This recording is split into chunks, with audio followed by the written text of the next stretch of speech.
What happens at laser tag never stays at laser tag. Laser Unfocused Tag Talk. Laser Unfocused Tag Talk. I feel like you could be like in Ghostbusters or something. Oh my God, you have got some stories.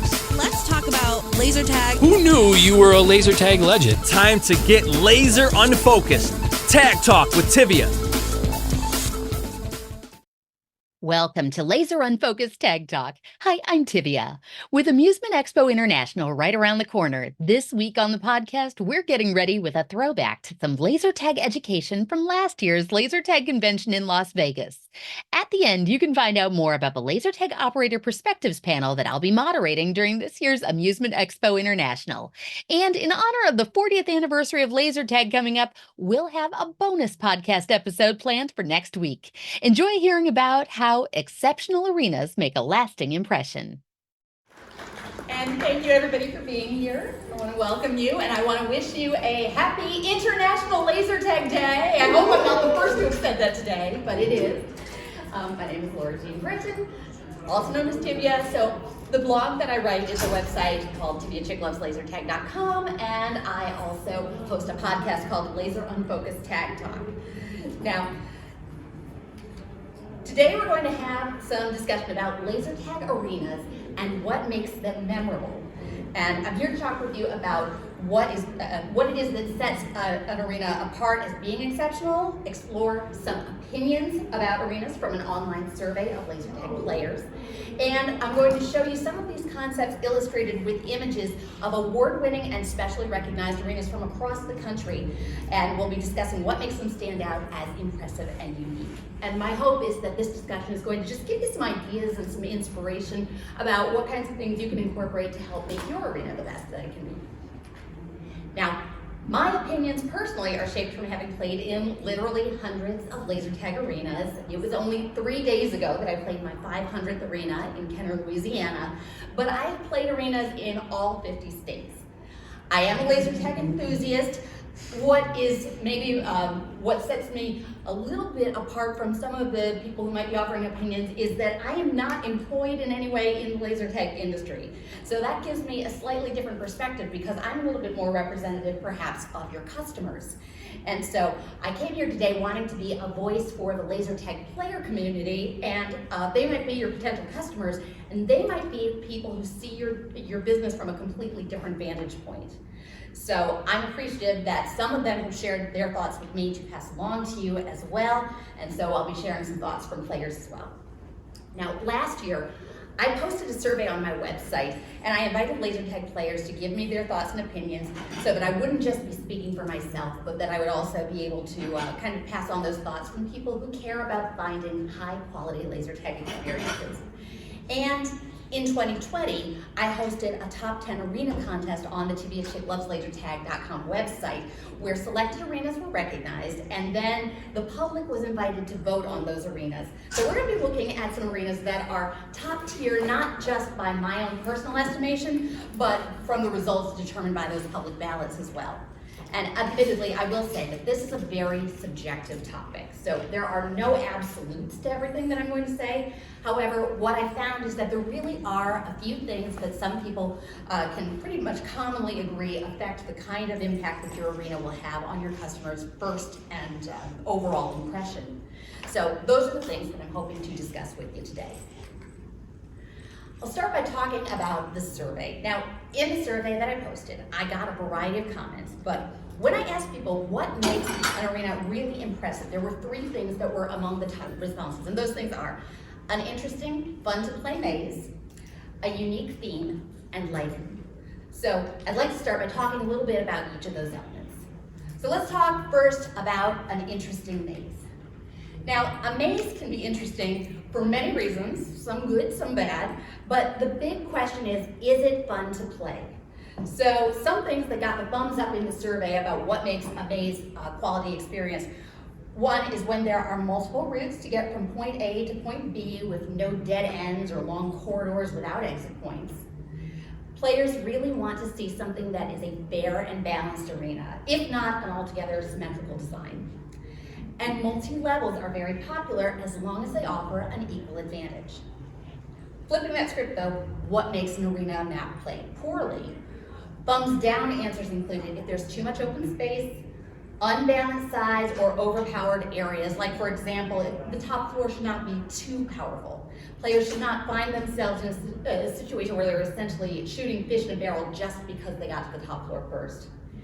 And size. If it's too large or too small for the number of players, and if there are cramped corridors, that can just impede the quality of the game.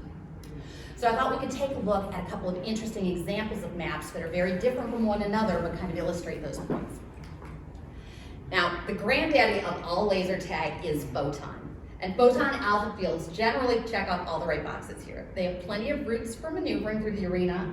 They have a symmetrical playing field, and they have good balance on both the upper and lower levels.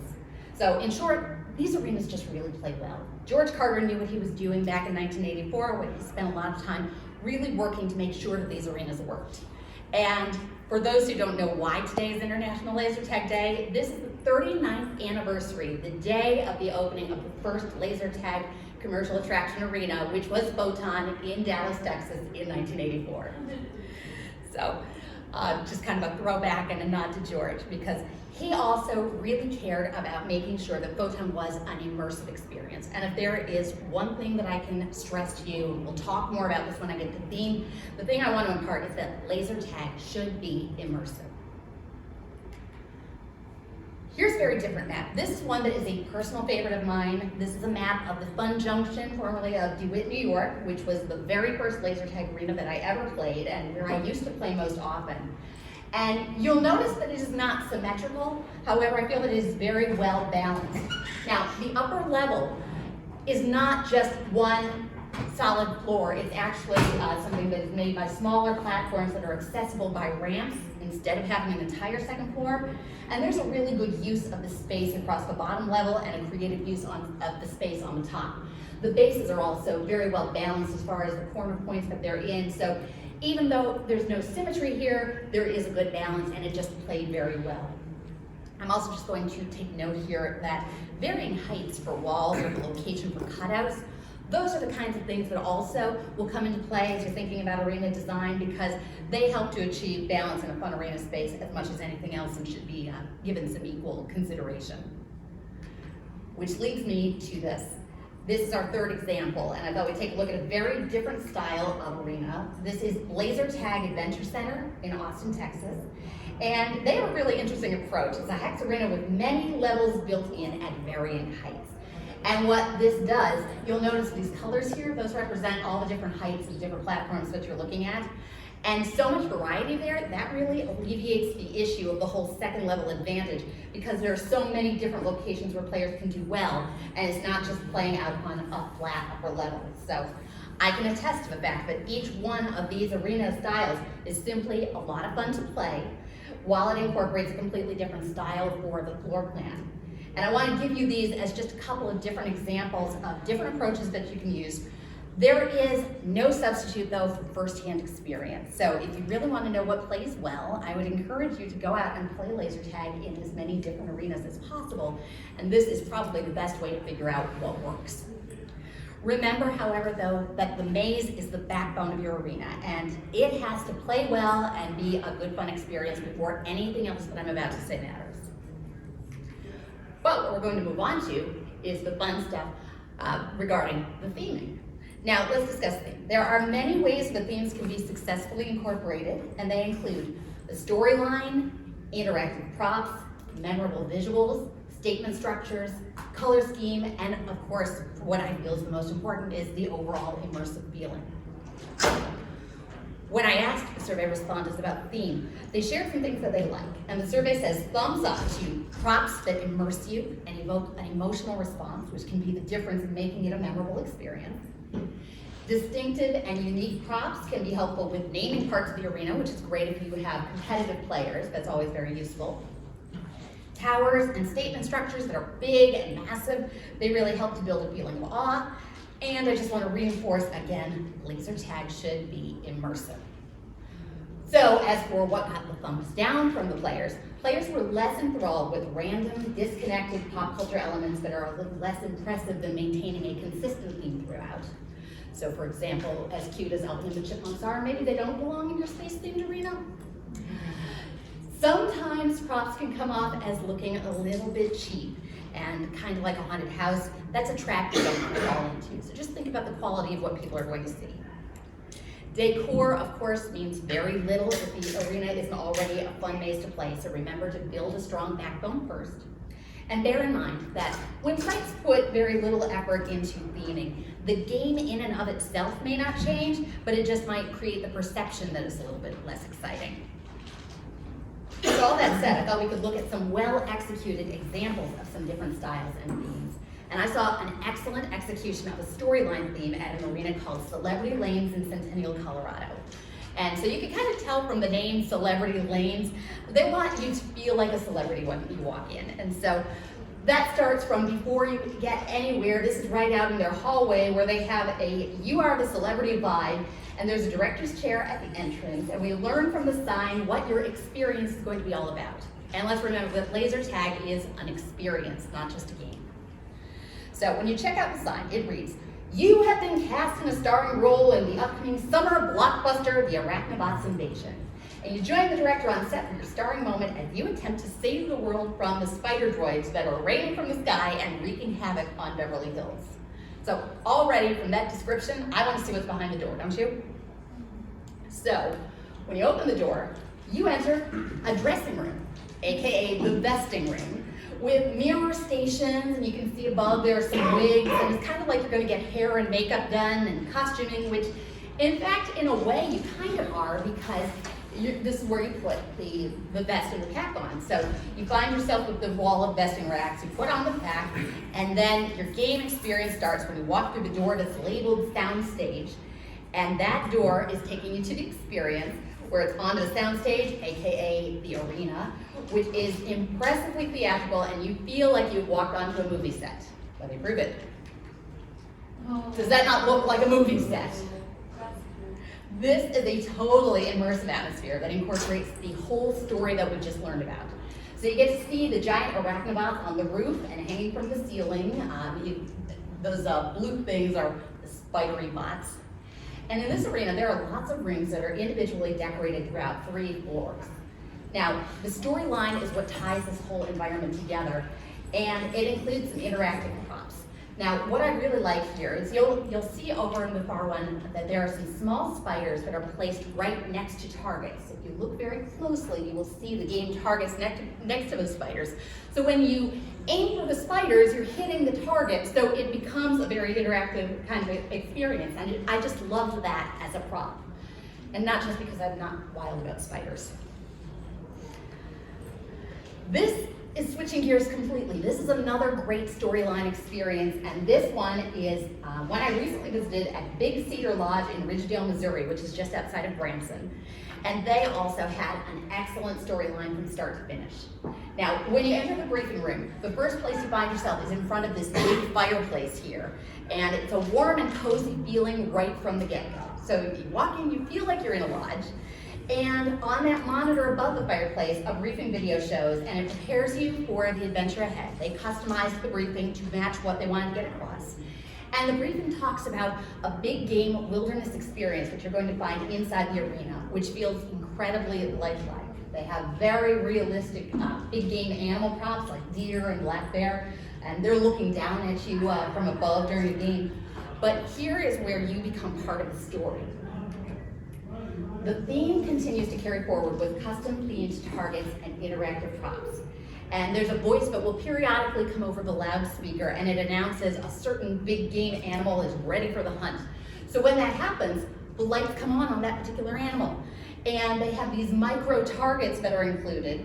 And so when you see those, you aim for the micro targets. It is like you are hunting big game. And this is just a little extra added element.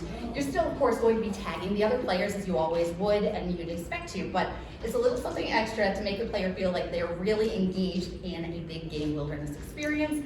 And I've got to say, I was absolutely impressed with how well the theme was executed here, right down to how they customized their video bases. Adding in the bear, just every element that I saw there tied right into the storyline and made you feel like you are part of this experience.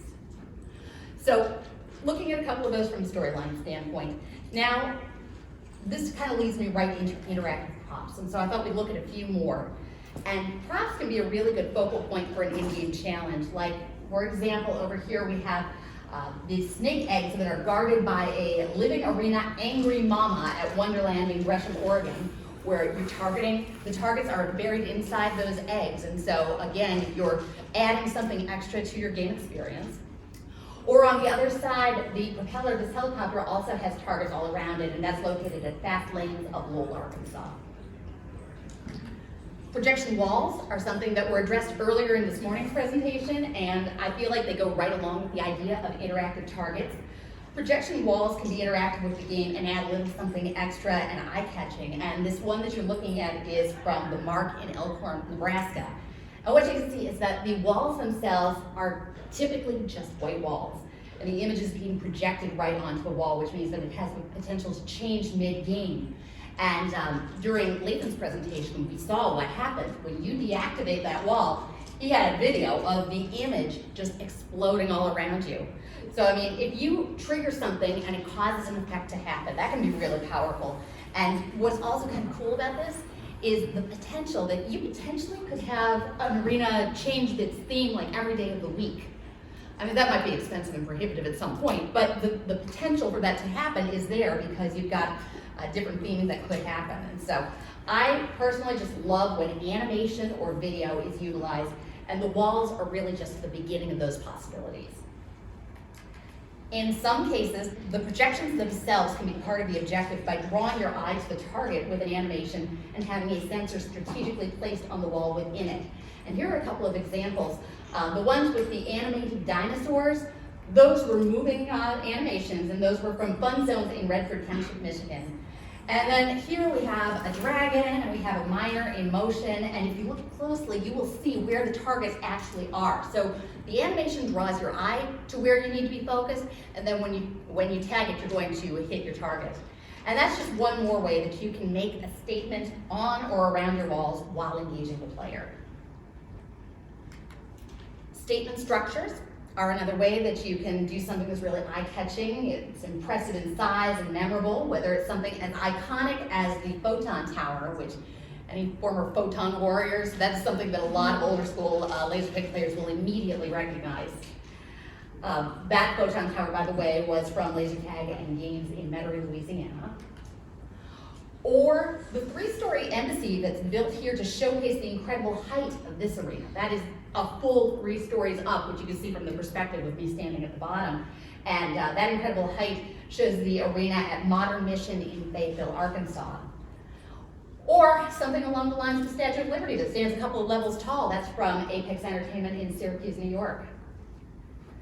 Now with statement structures, this is one place where size matters, and when it comes to statement structures, bigger is generally more impressive. And so if you have the height and the space, I would say definitely build upwards with something that's going to make your players look up and take notice. Sometimes what's most memorable are the visual props that enhance the theme, like in this space-themed arena. These are actually 2 different arenas that use the same kind of idea. And it's cool to see the astronaut suspended above a barrel to look like he's flying above.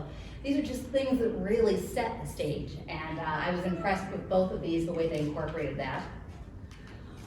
Or you could find yourself just tagging among the dinosaurs and in a whole different place and time on Earth as seen at the rec center from here in Las Vegas. So these dinosaurs, you know, if you have little kids love dinosaurs, a lot of times, you know, that's a really popular kind of theme. And so these, the size, when you see how big that is compared to a human being, those can make a real impression. Or sometimes the props can be part of what sends you off on an adventure. Whatever direction it is that you choose to take, you want to impress your players with something that is unexpected.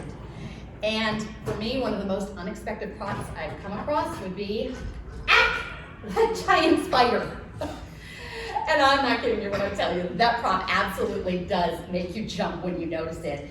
And that was from Turning Around a Corner at Play Zone Toledo. Or what about the giant fish suspended from above to make you feel like you're playing laser tag and maybe swimming under the sea? Or the skeleton driving the tank. Now, that's actually an interactive prop because down the barrel of the tank, there are some targets built in. But it's memorable whether he's the driver of the tank or in this case, in the case of the pirate ship theme at Scallywag Tag in Cincinnati, Ohio, the arena is like one big pirate ship prop. And so that literally puts the player truly behind the wheel. And so you can see that there are a lot of different ways that props can offer some very cool opportunities to engage a player in an environment as well as enjoying different aspects of the game.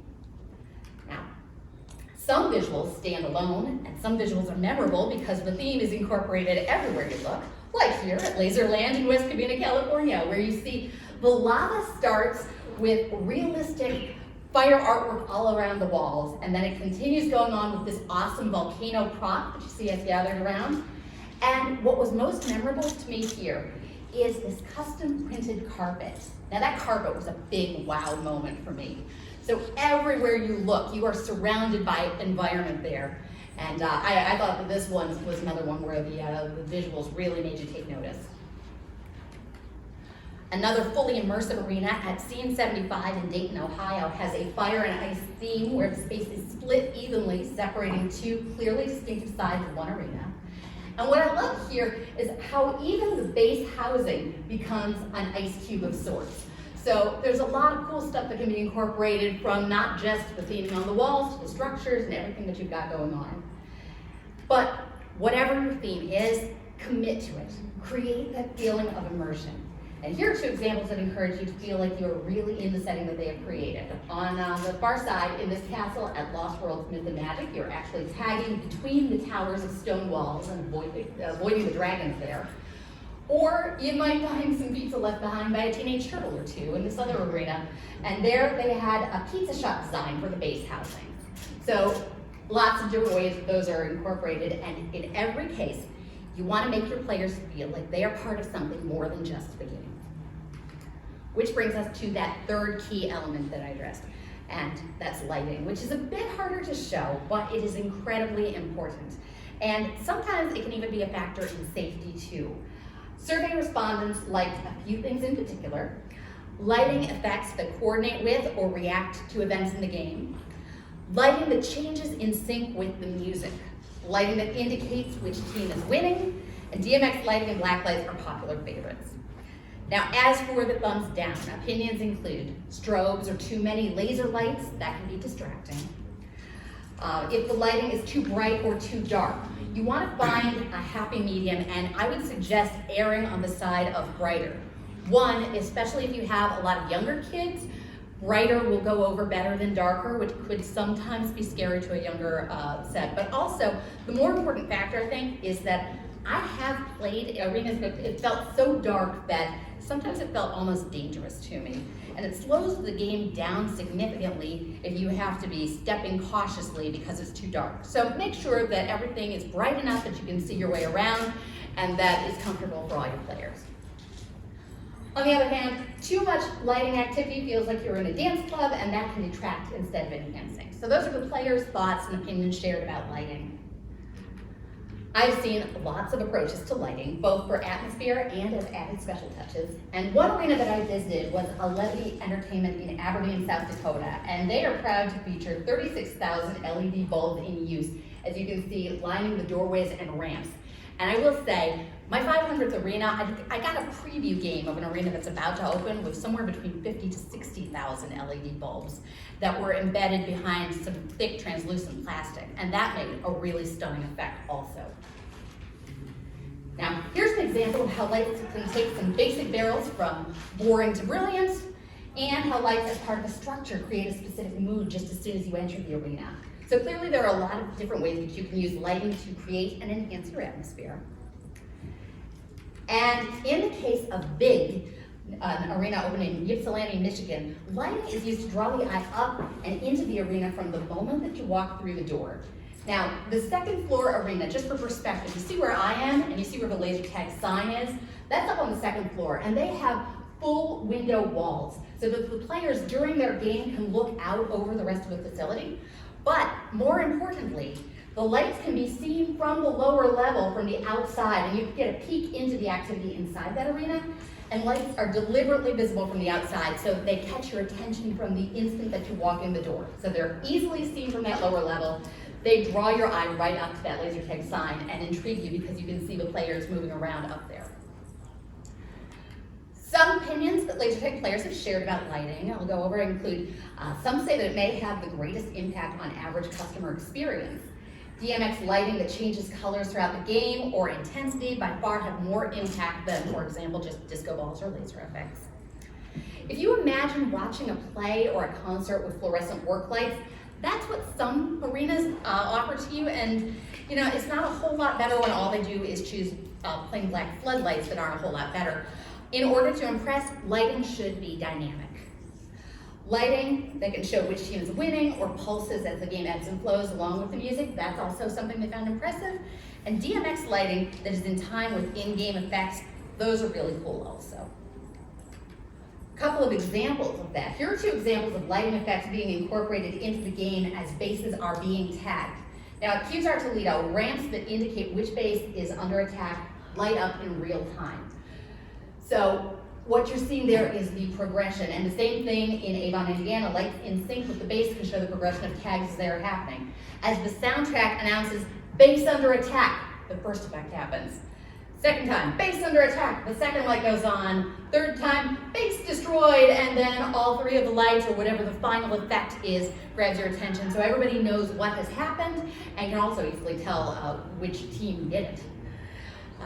So let's take a look at a little bit more of this in practice and move on to the contest that I'd mentioned before. So as I said, in 2020, when we were knee-deep in the heart of the pandemic and many laser tag arenas were trying to reopen under some very challenging circumstances, if they were able to reopen at all, I wanted to do something that would shine a positive light on laser tag and also spotlight a few arenas that had really made a strong impression on me. So that was the idea, to spark some positivity and appreciation for the laser tag industry at a time when we all really needed a boost, and also to showcase some really impressive arenas. So that is how Tivia's Top 10 Arena Contest came to be. At that point, I had played somewhere, I want to ballpark between 300, maybe 350 arenas. And so what I did was I stopped and I thought about which ones really made an impression on me. And I selected the finalists through TiviaChickLovesLaserTag.com in two categories: most visually stunning and most distinctively unique. And I fully admit to you that those initial selections were very subjective, and they were based on my own experiences and impressions. But the final results, when I put it up for a public vote, that's how the results were decided, objectively through a public vote with online ballot submissions. And we got, every arena that was in the contest got votes. They had fans, and we received votes from across 21 states and 5 countries. So I thought we'd take a look at some of these award-winning and specially recognized arenas, and I think that you'll see that many of the elements we've already discussed are going to come into play. I will say a few of these arenas are no longer in operation in the wake of the pandemic, but perhaps there are some ideas that could reemerge from their past successes, and if you want to reference any of these photos, again, they are posted on TiviaChickLovesLaserTag.com. So let's start with the first category and take a look at some visually stunning arenas. Stratum in Mesa, Arizona was once the world's largest technotainment arena, and if size alone didn't make them notable, consider the following. Hot airbrush color everywhere you looked. Color really helps players to navigate the arena in space, and they had some incredibly impressive lighting effects, a huge, unique maze, just overall an enormous arena. And so this one, it still takes my breath away, and it is quite a shame that it's not still an arena to be played. Plus, if you ever visited there, you might remember that they had this spinning tunnel that would lead you from the briefing room to the vesting room, and it would disorient you just enough to make you feel like you really were being transported to a whole different space. So that also kind of enhanced the experience before you even got as far as the arena. Another cool one was Laser Quest Spokane, Washington. Now, I played at nearly every Versent Corporation Laser Quest in the US during their final years, and this one with its castle theme really stood out from among the pack. The castle theme is amazing from the entrance all the way into the arena. They had a great use of a really unusual space. This was built inside an old Washington State armory, and to get there you had to go up the stairs, and then to get down to the vesting room of the arena, you went down some stairs, and it was incredibly intricate and an immersive maze. And they had a catwalk across the upper level, so the space was unique to begin with, and what they did with it I thought was great. Another cool one is Ultrazone of Fort Wayne, Indiana. This one is amazing, and I honestly don't know if you could build another one this same way again. They have a spiraling rampway that leads you up to a bonus space on top. Gameplay happens on levels, but they're not necessarily flat, predictable levels. Base arenas have unique housings. One is cavernous, another one is cylindrical, but they are all very distinctive, and also the sections of the arena are delineated by color. So it's easy to kind of tell where you are and to tell where the different objectives are.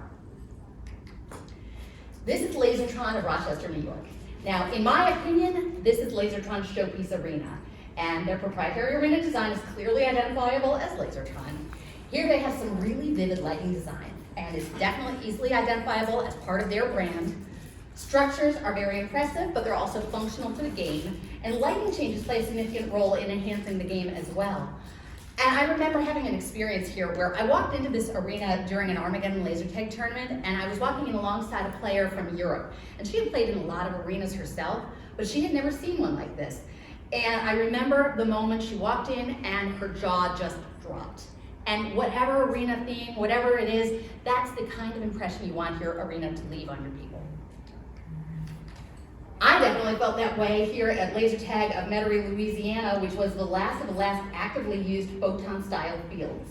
And the design here shows huge respect to the origins of laser tag by incorporating a modified alpha field, which old school laser players will definitely recognize some of the traits here. Here they included some contemporary shifting multicolored lighting, and fog was emanating from below the towers. It gave it a really modern and immersive effect. But like the original, it had a very balanced field, variety of levels, and hiding cubby spaces, just like the map we saw at the beginning.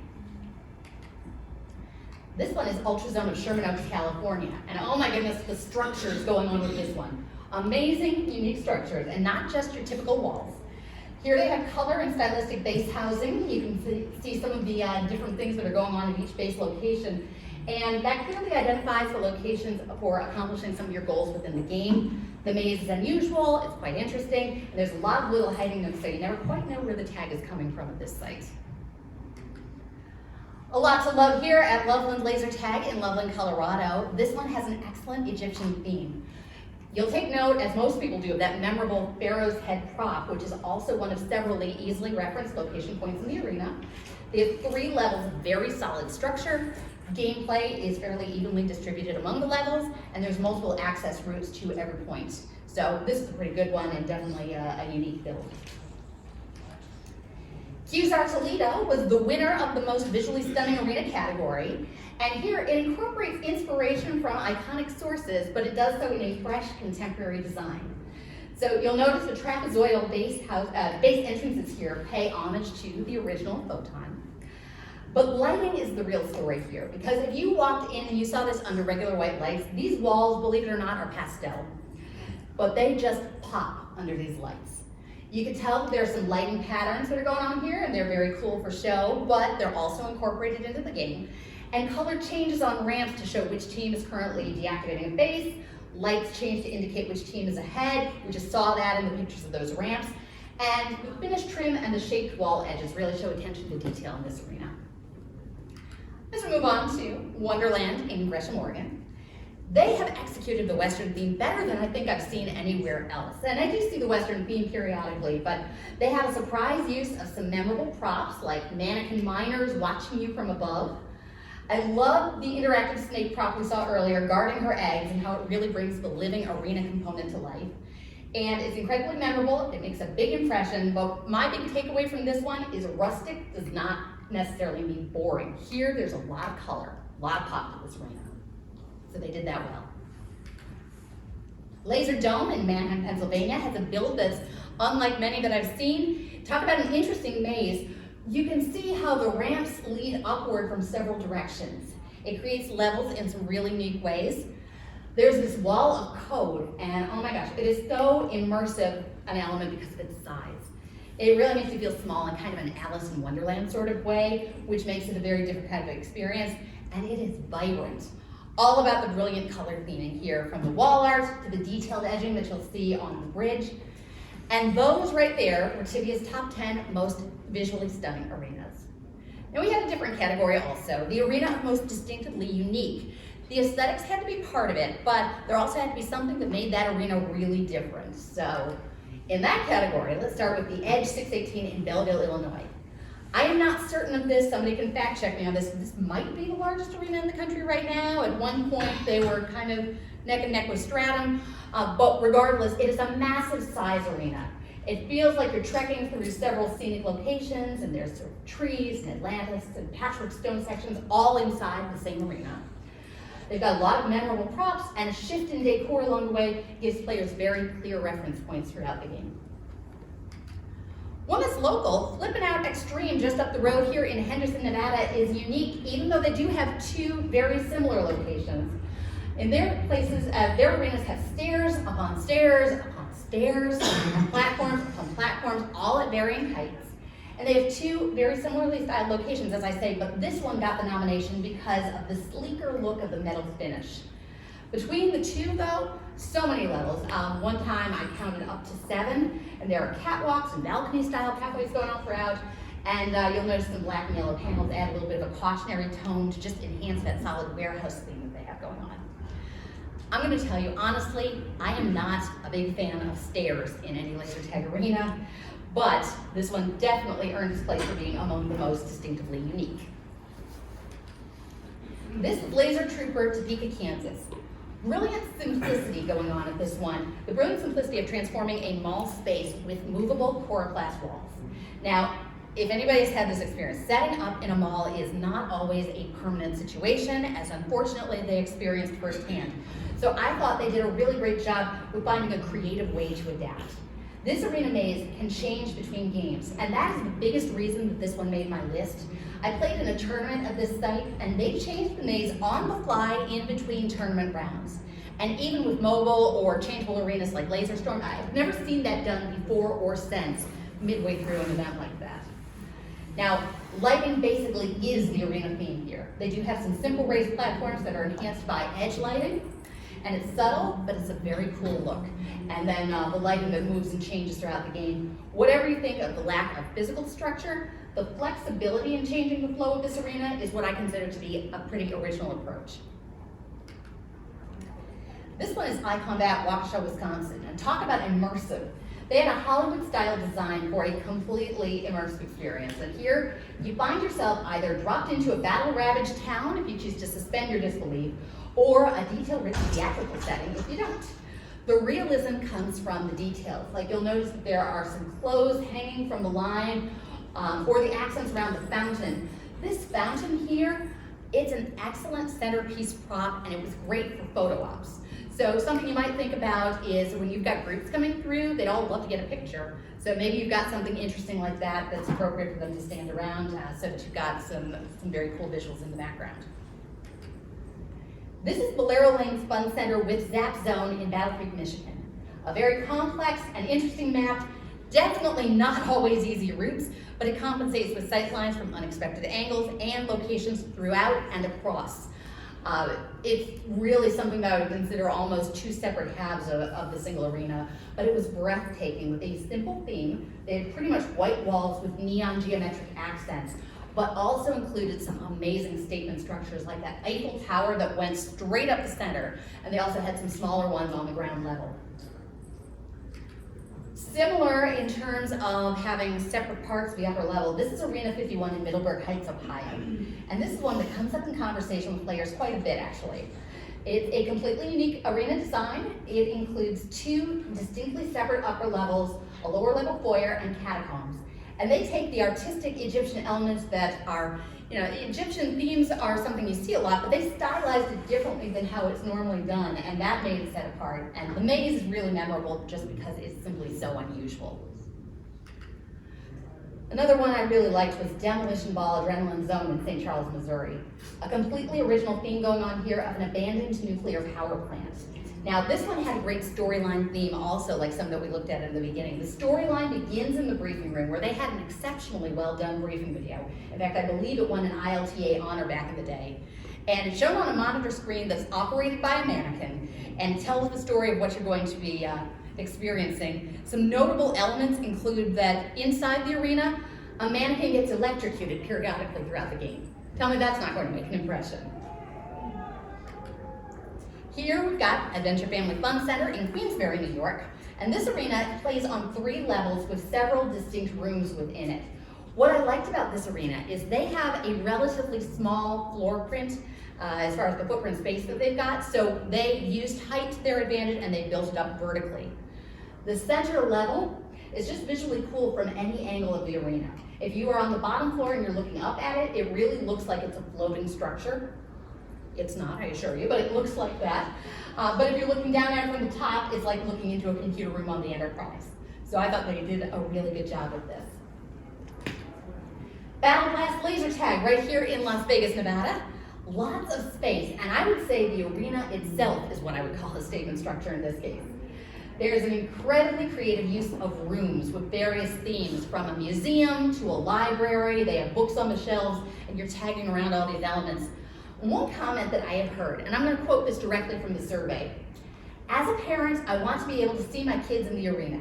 As a player, I want to watch games and hear players communicating. Observation decks are wonderful. And I wholeheartedly agree with this. If you have the space to set up an observation deck, I think they're great. Camera setups to watch the game on monitors is another thing I like to see if you don't. But a way for parents to watch their kids or other players to support their friends who are in there. Battle Blast observation deck, what I like most about this is it has open windows. And I've had this experience. You can actually have a conversation with the spectators when you're in the game on the upper level. So if I'm on the 2nd floor and somebody's watching in the observation deck, hey, how's it going? I can talk with them, and I really like that about this one. It isn't separated out, so you can have some engagement. And here is Laser X Texas in Longview, Texas.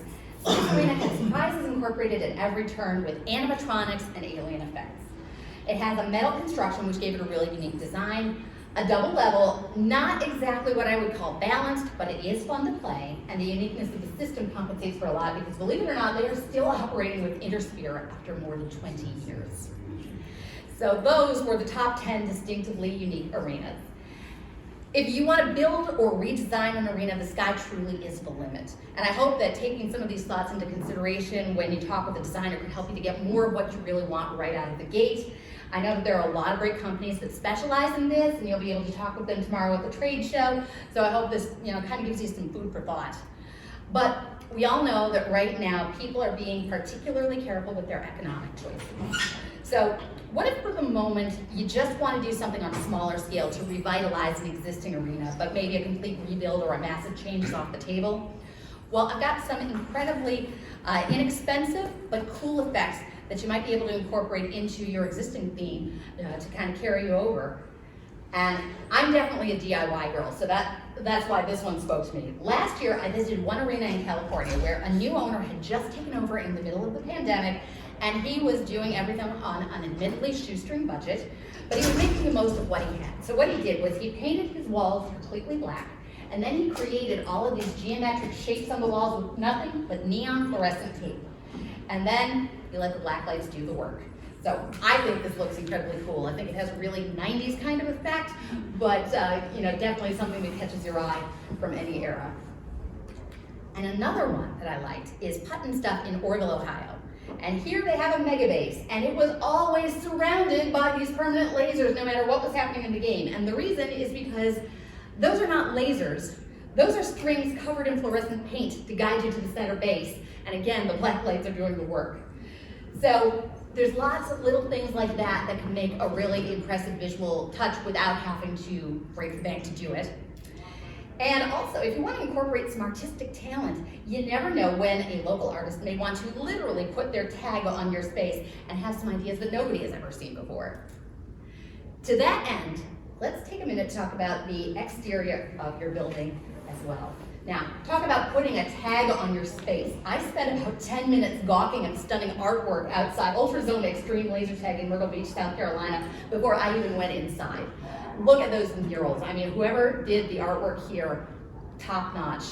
And so if you've got somebody talented that you know in your community that can do something like that, this grabs your eye before you're even inside. Another exterior that was worth noting is Laser Tag in Austin, Texas. It is almost impossible to ignore this with the aliens tagging on the roof. If you can catch their eye before they are even inside your building, you've already achieved something big and perhaps literally, as in the case of this one. So on any scale, there are certainly lots of ideas here for ways that you too can make your laser tag arena stand out. And I wanted to take some time to just showcase a few more arena innovations that have really caught my attention over the last year, including this double duty arena design that's incorporated at Kinetics in Belport, Long Island, New York.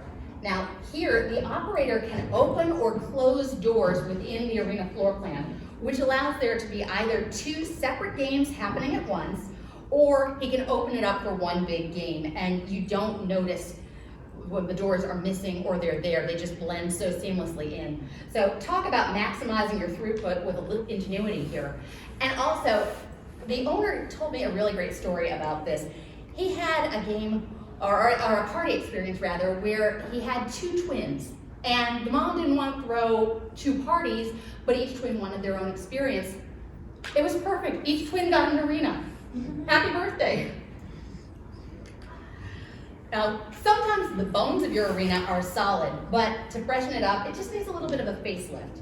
So I want you to take a look at the difference from when I visited the Fun Warehouse in Myrtle Beach in 2017, which is in the corner there, to 5 years later in 2022 after they applied a whole fresh aesthetic.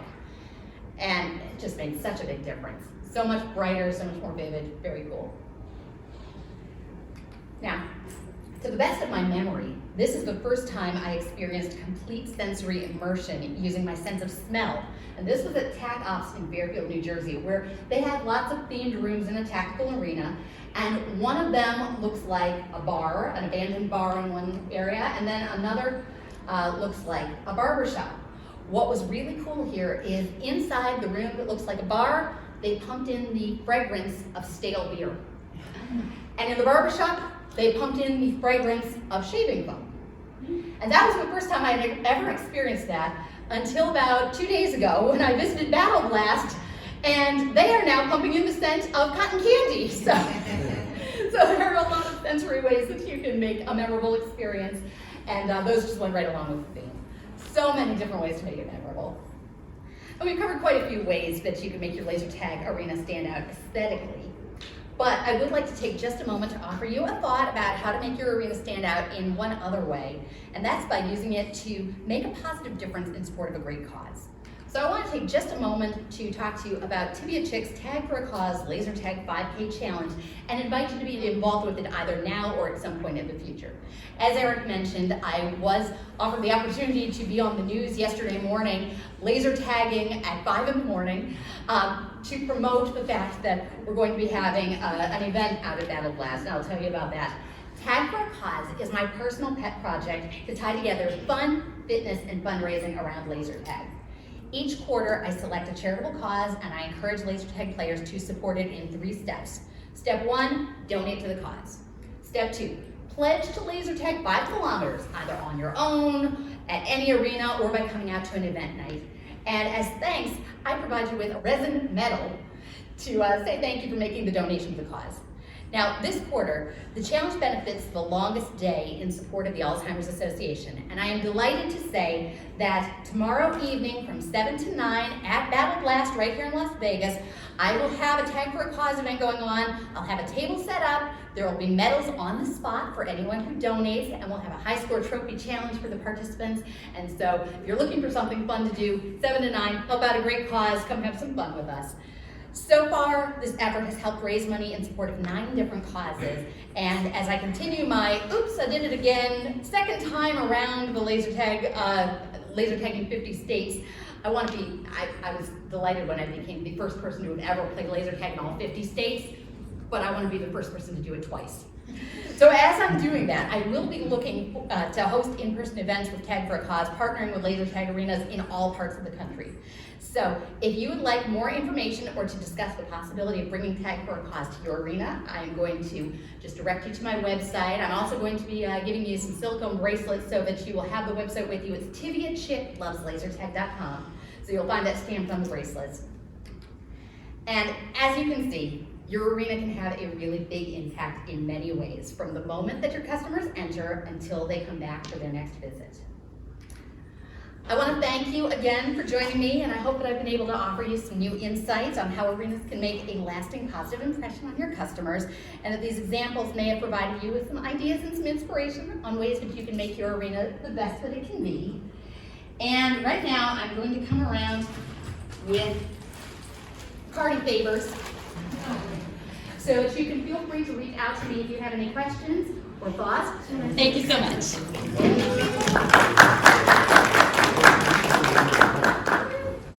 Hi, I'm Laurie Jean Britton, better known in laser tag as Tivia from TiviaChickLovesLaserTag.com and the Laser Unfocused Tag Talk podcast. I'll be moderating the Laser Tag Operator Perspectives Roundtable discussion during this year's Amusement Expo International. Would you like to hear directly from longtime laser tag operators about how they've made their businesses successful? Maybe garner some tips and advice about how they overcame challenges and how that helped them to make their laser tag businesses thrive. I'm excited to be joined by owners Jenna Boyo of Planet Laser Kelowna in British Columbia, Canada, Jared Waite of Lasermania Family Fun Center in St. George, Utah, and Bronwyn Castor of Invasion Laser Tag in San Marcos, California, each with between 1 to 2 decades of experience in the industry. They'll talk candidly about their own laser tag operator perspectives and offer some valuable insights. Come see this panel during this year's Amusement Expo International 2024. Register today. We can't wait to see you there. Thanks for checking out this episode of Laser Unfocused Tag Talk. Listen for more episodes on the first and third Friday of each month. Want to be a guest on an upcoming episode? Find out more and follow my blog and website at TiviaChickLovesLaserTag.com.